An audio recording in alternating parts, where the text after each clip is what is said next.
Hi kids, Mrs. Carr here. I have a book. I think we've already read this one a long time ago in Mrs. Carr's class, but it's one of my favorites. I love it because it's got a good message and beautiful pictures. This book is called Alphabet Adventure, and the author is Audrey Wood, and the illustrator is Bruce Wood. And it's a really fun book. Here's the title page, Alphabet Adventure by Audrey Wood and Bruce Wood.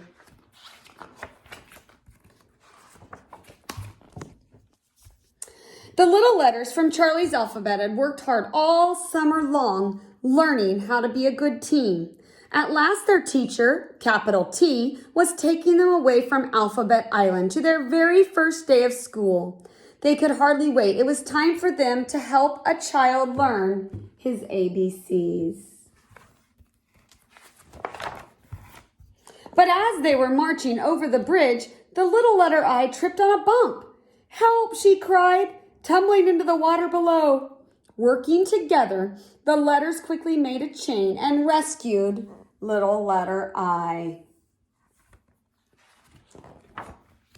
"Good work, Charlie's alphabet," capital T said. "Now please return to your alphabet order." The little letters were so excited that many forgot their correct places. Some didn't face front or stand straight, and others turned upside down. "Try again," capital T exclaimed, "and this time call out your names." Look at them all. They're all messed up. A, B, C, D, E, F, G, H, I, J, K, L, M, N, O, P, Q, R, S, T, U, V, W, X, Y, Z. They called out their names in perfect order, but something was wrong with one of the letters. What could it be?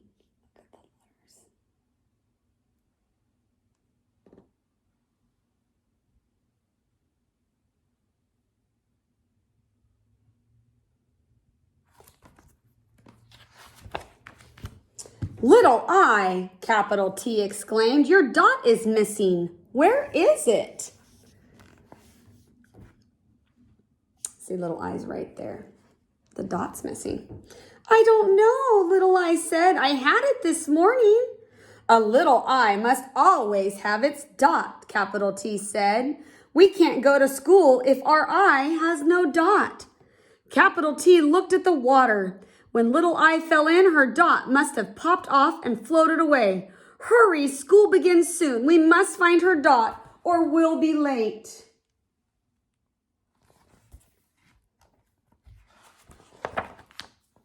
Charlie's alphabet found a boat and hopped in. They traveled through the canals of the island searching for the dot, but they didn't see it anywhere.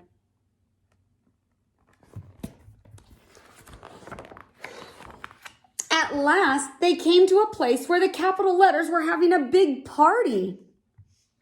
"Maybe my dot is at the party," little I said. The little letters searched high and low, but they still couldn't find the dot.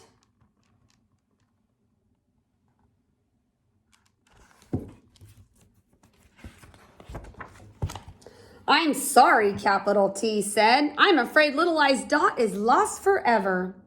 Each letter had worked so hard to make Charlie's alphabet perfect. Now no one would be going to school. All of the little letters burst into tears. I don't know if you can see, but they're crying. They're all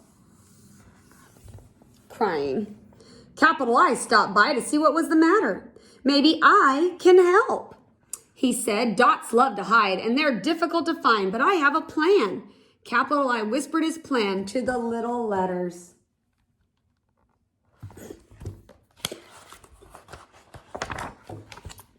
All of the letters except little I raced down the streets of Alphabet Island, searching for what they needed to make the plan work.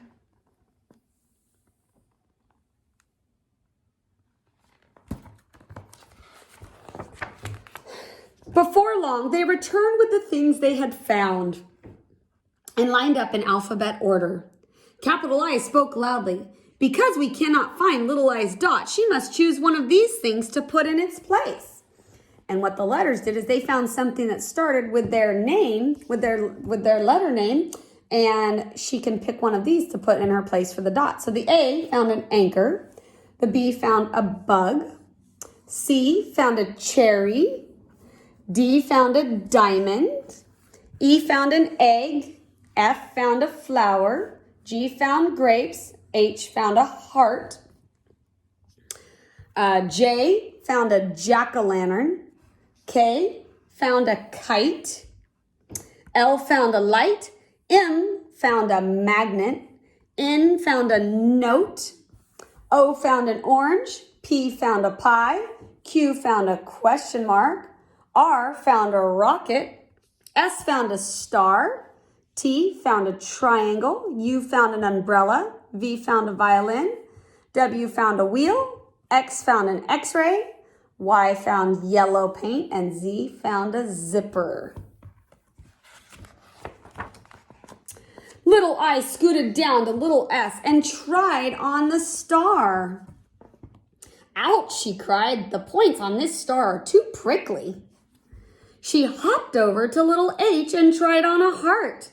The heart is too heavy, she said. It makes me crumple. She bounced back to little B and tried on a bug. I can't wear this, she said with a giggle. It's too wiggly. Then she noticed little C. I think that big, bright red cherry looks perfect, she said. It's much nicer than my dot ever was. I don't care if my silly dot stays on Alphabet Island forever. Little I was about to put on the cherry when a teeny tiny, weeny whiny voice called out.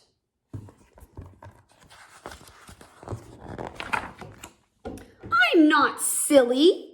You can't leave me behind. With that, little I's dot popped out of its hiding place and jumped into its proper spot. Your dot wasn't lost at all, capital I told them. It was just following you around playing hide and seek.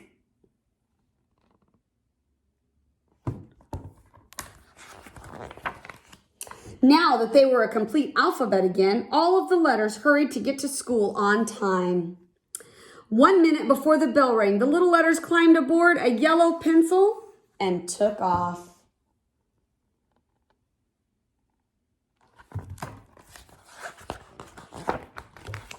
When they arrived at their school, capital T pointed to a boy staring at a blank piece of paper. It's time for you to go to work, little letters, she said.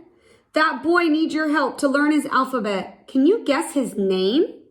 They all looked closely at the boy. Suddenly they knew where they belonged. The little letters were so happy, they jumped for joy. And then there's a ... which means the sentence isn't over. They jumped for joy and made their very first word, Charlie. See that? Hope you like that book. It's one of my favorites, and I love the pictures, and have a good day. Keep reading.